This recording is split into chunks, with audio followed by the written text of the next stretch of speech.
Shri Sardar Patel educational institute द्वारा संचालित Shrimati MS. Lakhani कन्या विद्यालय की सभी छात्राओं का इस ऑनलाइन शिक्षण में मैं ज्योति बारिया स्वागत करती हूँ।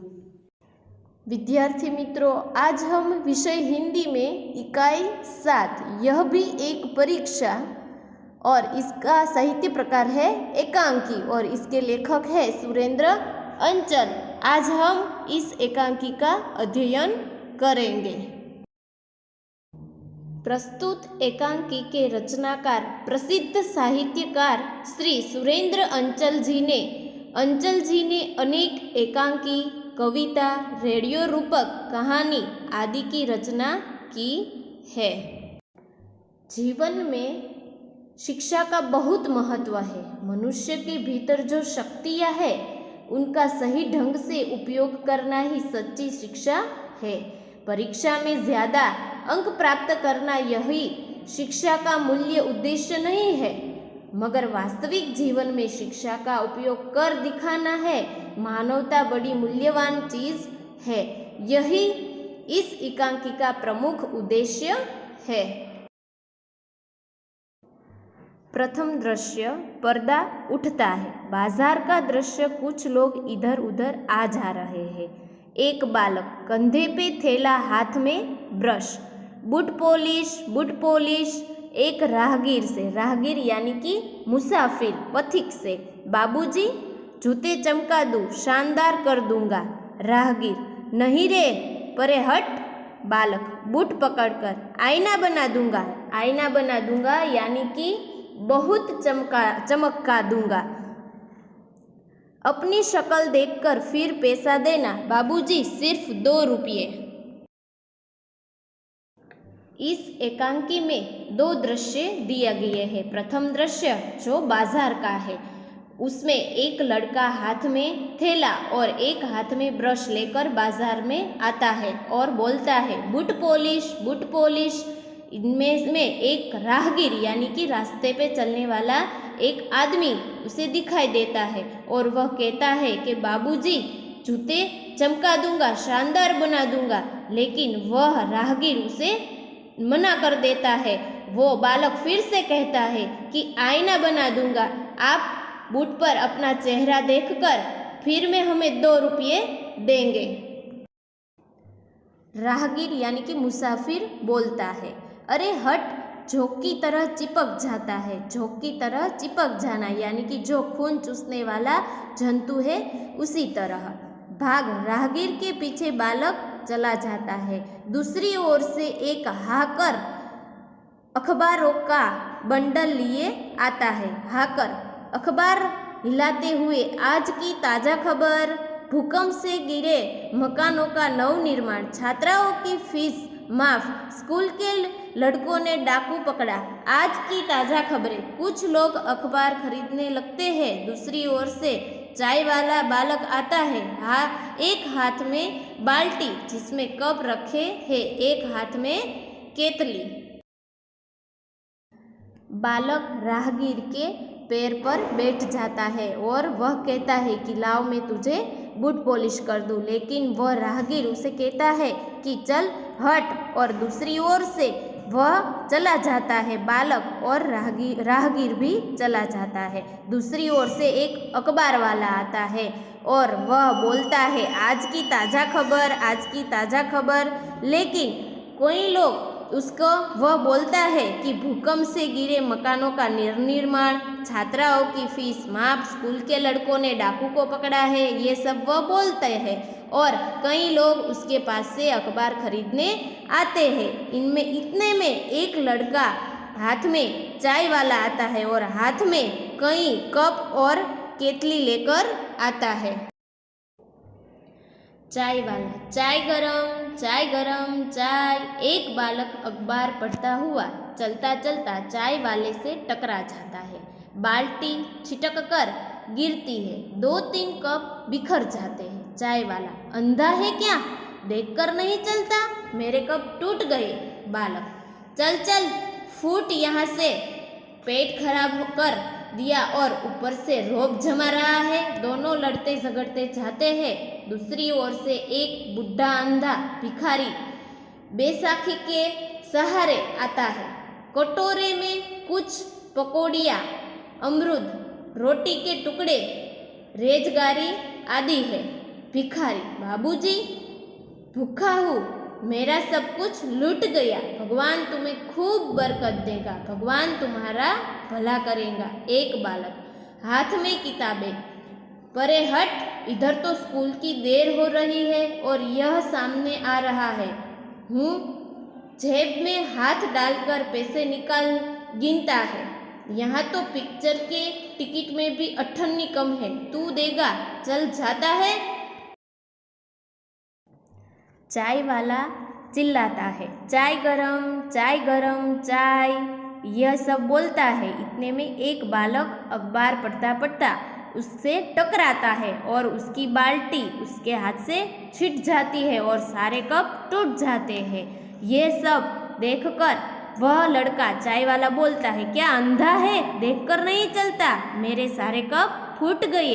यह सुनकर वह बालक कहता है, चल फूट, देखता नहीं है मेरा पैंट खराब हो गया, और ऊपर से रोब जमाता है।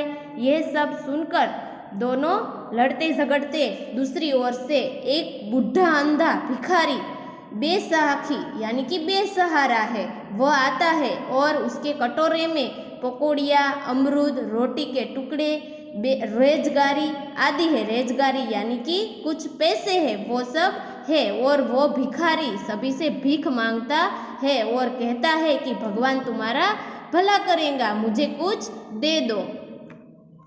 भिखारी की बात सुनकर वह बालक बोलता है और अपनी जेब में हाथ डालकर देखता है कितने पैसे हैं, और वह पैसे गिनकर बोलता है कि पिक्चर देखने की टिकट में भी 98 कम है, क्या तू देगा पैसा मुझे? और वह कहता है और इसके बाद वह वहाँ से चला जाता है। भिखारी, बेटा मैं अंधा हूँ, बेसहारा हूँ, बेसहारा हूँ, और बेसहारा होना यानी कि निसहाय होना, मैं भला तुम्हें क्या दे सकता हूँ? सबको देने वाला तो वह नीली छतरी वाला है, नीली छतरी वाला है। एक बालक साइकिल पर आकर बुढ़े से टकरा जाता है, बुढ़ा गिर पड़ता है, लकड़ी और कटोरा दूर जा गिरता है। भिखारी चिख कर, हाय रे मेरी टांग टूट गई रे, अब क्या करूँ रे? साइकिल वाला कपड़े झटक कर साइकिल उठाता है, अंधा है क्या? सामने आ गया। इन भिखारियों ने नाक में दम कर रखा है। नाक में दम कर रखना यानी कि परेशान करना, स्कूल की देर करवा देगा, परीक्षा का पहला दिन है, साइकिल पर जाता है। जब भिखारी बालक से बात कर रहा था कि बेटा मैं अंधा हूँ, बेसहारा हूँ, मैं भला तुम्हें क्या दे सकता हूँ? सबको देने वाला तो वह नीली छतरी वाला है। उसी समय एक साइकिल वाला लड़का बालक उस बुढ़े से टकराता है और बुढ़ा गिर पड़ता है और उसकी लकड़ी और कटोरे दूर जाकर गिरते हैं और वह भिखारी बोलता है, हाय रे मेरी टांग टूट गई, अब मैं क्या करूं? उसी समय वह साइकिल वाला बालक बोलता है कि ये सबने तो मेरे नाक पर दम कर रखे हैं, भिखारी ने तो। वह कहता है कि आज मेरी परीक्षा है, मैं तुम्हें स्कूल की देर हो रही है और मैं परीक्षा का पहला दिन है। यह सब बोलकर वह वहाँ से साइकिल लेकर चला जाता है। भिखारी, पड़ा पड़ा हाय भगवान मेरी टांग टूट गई रे, अरे कोई मुझे उठाओ, कोई तो भला मानुष मुझे सड़क के किनारे बिठा दो रे।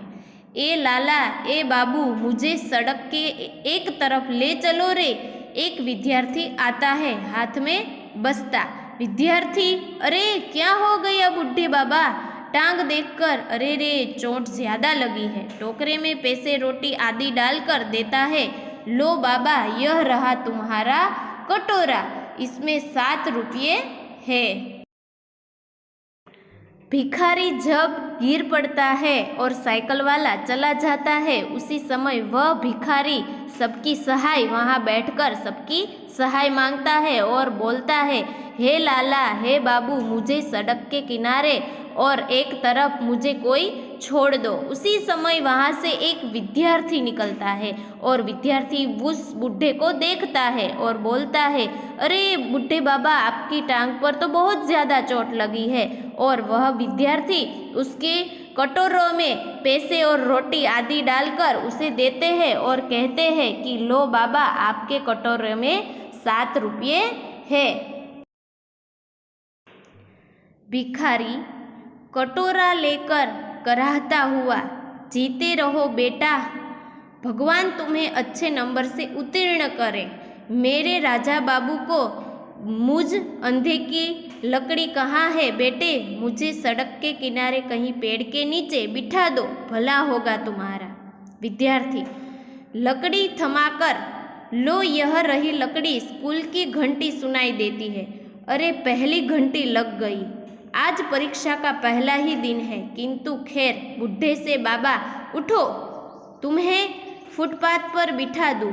अरे तुम्हारे पाँव में तो गहरी चोट है, खून बह रहा है, कलाई फुटपाथ पर बिठा दूँ।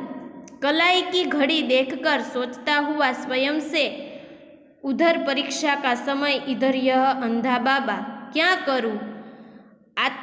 अंतरात्मा में आवाज़ गूंजती है, इंसान की सबसे पहला कर्तव्य है इंसान की सेवा, सबसे बड़ा धर्म है। विद्यार्थी बाबा से, चलो बाबा तुम्हें अस्पताल तक पहुंचा दूं।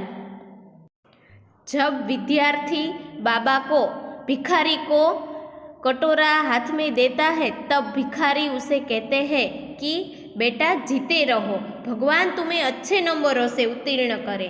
राजा बाबू को मुझे अंधे की लकड़ी कहाँ है, और वह कहता है कि मेरी अंधे की लकड़ी कहाँ है, और वह मुझे अपनी लकड़ी देकर मुझे एक सड़क के किनारे बैठा दो। तो विद्यार्थी उस भिखारी को अपनी लकड़ी देता है और वह उसे सड़क की ओर ले जाता है। उसी समय उसने उसकी टांग देखी और कहा कि ओ, आपको तो बहुत चोट लगी है। और उसी समय वह उसकी परीक्षा की पहली घंटी बजती है। उसी समय उस विद्यार्थी को सोचता है कि अब मैं क्या करूं, आज तो परीक्षा है। लेकिन वह सोचता है कि उसकी अंतरात्मा सोचती है कि इंसान की सेवा सबसे पहला कर्तव्य है, इंसान की सेवा सबसे बड़ा धर्म है। यह सब सोचकर वह उसे अस्पताल ले जाता है। दूसरा दृश्य, प्रधानाध्यापक कक्ष। प्रधानाध्यापक यानी कि जो स्कूल के प्रिंसिपल होते हैं उसे प्रधानाध्यापक कहते हैं। प्रधानाध्यापक की तख्ती के पीछे प्रधानाध्यापक जी कुछ लिखते हुए एक अध्यापक का आना। अध्यापक, सर परीक्षा शुरू हो गई और देवेंद्र सेन अभी तक अनुपस्थित है। अनुपस्थित यानी कि गैर हाजिर है। प्रधानाध्यापक, क्या देवेंद्र, क्या बात हुई? वह तो मेधावी छात्र है। मेधावी यानी कि होशियार छात्र है। अरे भाई, किसी को स्कूटर लेकर भेजो। लेकिन ठहरो, मेरे पास फ़ोन नंबर है, पहले पता कर लेता हूँ। और फ़ोन उठाता है। हेलो हेलो हेलो, हाँ मैं प्रधानाध्यापक बोल रहा हूँ। अरे भाई, देवेंद्र की परीक्षा शुरू हो गई है, आज पहला दिन है, वह आया क्यों नहीं अभी तक? है, घर से निकलते घंटा भर हो गया। हाँ, परीक्षा शुरू हुई 10 मिनट से ज़्यादा हो गया है, पता लगाओ भाई, वह तो प्रथम श्रेणी में उत्तीर्ण होने वाले में से है। फ़ोन रखकर उसे घर से निकले बहुत समय हो गया है। फ़ोन रखकर प्रधानाध्यापक अध्यापक से कहते हैं कि उसे घर से निकले बहुत समय हो गए है, आ जाना चाहिए। देखिए, वह आ जाए तो मेरे पास भेजना। वैसे उसके साथ वाले लड़के में मालूम करो, कहीं एक्सीडेंट तो नहीं हो गया। अध्यापक का जाना। कुछ ही देर बाद देवेंद्र का हांफते हुए आना। दूसरे दृश्य में एक स्कूल का दृश्य दिखाई देता है। उसमें एक देवेंद्र नाम का मेधावी छात्र है। वह परीक्षा के लिए घर से निकलता है लेकिन स्कूल तक पहुंचता नहीं है। इसीलिए अध्यापक उसके प्रधान अध्यापक से कहता है कि देवेंद्र अभी तक आया नहीं है। उसी समय वह प्रधानाध्यापक कहते हैं कि वह तो बहुत ही मेधावी छात्र है, क्यों नहीं आया। वह उसकी चिंता करते हैं और वह उसके घर फोन करते हैं और कहते हैं कि अभी तक देवेंद्र आया नहीं है। उससे उसको पता चलता है प्रधानाध्यापक को कि देवेंद्र तो 1 घंटे से पहले ही परीक्षा के लिए घर से निकल गया है, लेकिन वह अब तक स्कूल पहुंचा नहीं है। उसी समय प्रधानाध्यापक अध्यापक से कहते हैं कि उसके कोई मित्र है, उसको पूछो कि क्यों नहीं आया अब तक। तो प्रधानाध्यापक उसे कहते हैं कि उसका कोई एक्सीडेंट तो नहीं हुआ ना। उसी समय अध्यापक को प्रधानाध्यापक कहते हैं कि जब देवेंद्र आए तो उसे मेरे पास भेज देना। उसी वक्त देवेंद्र हफ्ता आता है। देवेंद्र, क्या मैं अंदर आ सकता हूँ श्रीमान? प्रधानाचार्य, अरे देवेंद्र, इतने लेट कहाँ थे अब तक? देवेंद्र घबराए हुए स्वर में बोलता है, अस्पताल सर। प्रधानाध्यापक कड़क कर, अस्पताल? परीक्षा क्या वहाँ हो रही थी? और ये पेट पर खून के धब्बे कहीं गिर पड़े थे क्या? देवेंद्र, जी नहीं, एक अंधे बूढ़े भिखारी को किसी ने साइकिल की टक्कर मार दी। उसकी टांग ज्यादा जख्मी हो गई। वह सड़क के बीचों बीच पड़ा कराह रहा था। उसे तुरंत इलाज की ज़रूरत थी, इसीलिए अस्पताल में भर्ती करवा कर आ रहा हूँ। क्षमा चाहता हूँ सर। देवेंद्र उसको सर से कहता है कि क्या मैं अंदर आ सकता हूँ? उसी समय प्रधानाचार्य उसे कहते हैं कि देवेंद्र, क्यों लेट पड़ा? इतने वक्त कहाँ था? तो देवेंद्र घबराए हुए स्वर में कहता है कि मैं अस्पताल गया था। प्रधानाचार्य उसे कहते हैं कि अस्पताल क्यों गया था? क्या अस्पताल में आपकी परीक्षा चल रही थी? उसी समय देवेंद्र से कहते हैं कि आपके पैंट पर ये खून के धब्बे क्यों है? तो देवेंद्र कहता है कि सर जी नहीं, मैं एक अंधे बूढ़े थे, उसने किसी साइकिल वाले से टकराया और उसे गिरा दिया था और उसके पाँव में बहुत ही चोट लग गई थी, इसीलिए मैं उसे अस्पताल ले गया था और इसीलिए मुझे लेट हुआ और मैं क्षमा मांगता हूँ। प्रधानाध्यापक, शाबाश, यह जानते हुए भी कि परीक्षा का समय है तुमने अपना कर्तव्य निभाया। कर्तव्य यानी कि फर्ज। इंसान की जिंदगी इस परीक्षा से बहुत बड़ी और कीमती होती है। इंसान यानी कि मानव। जाओ परीक्षा में बैठो, कमरा नंबर 4 में तुम्हारा रोल नंबर है। देवेंद्र जाता है। प्रधानाध्यापक फोन उठाते हैं। प्रधानाध्यापक फोन पर, हेलो सेन साहब। हाँ देवेंद्र, आ गया। रास्ते में किसी बूढ़े का एक्सीडेंट हो गया था, उसे अस्पताल भर्ती करवा कर आया है। अरे भाई, इस परीक्षा में तो पास होगा ही, किंतु इससे भी बड़ी इंसानियत की परीक्षा में पास हो गया है। ऐसे होनहार सपूत के पिता हो आप, बधाई। प्रधानाध्यापक विद्यार्थी की बात सुनकर कहते हैं कि शाबाश। वह कहते हैं कि आपको पता है कि परीक्षा का समय है, लेकिन फिर भी आपने अपना कर्तव्य यानी कि फर्ज निभाई और इंसानियत की जिंदगी पर यही परीक्षा बहुत बड़ी कीमती है। और कहते हैं कि जाओ, आपका नंबर वो कमरा नंबर 4 में आपका रोल नंबर है और वहाँ जाकर बैठ जाओ। उसी समय प्रधानाध्यापक फोन उठाकर कहते हैं, हेलो सेन साहब। हाँ देवेंद्र आ गया है। और वह कहते हैं कि आपका बेटा कोई बूढ़ा था, उसका एक्सीडेंट हो गया था, उसको अस्पताल भर्ती करवाने गया था।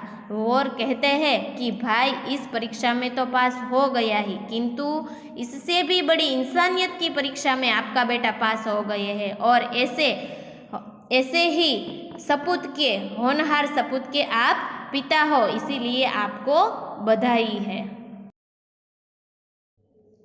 इस एकांकी में हमें शिक्षा का महत्व बताया गया है। शिक्षा का महत्व परीक्षा में अच्छे अंक लाना वही नहीं है, लेकिन शिक्षा का महत्व यह है कि हमारे जीवन में परोपकार, न्याय, दया जैसे भाव का विकास करना।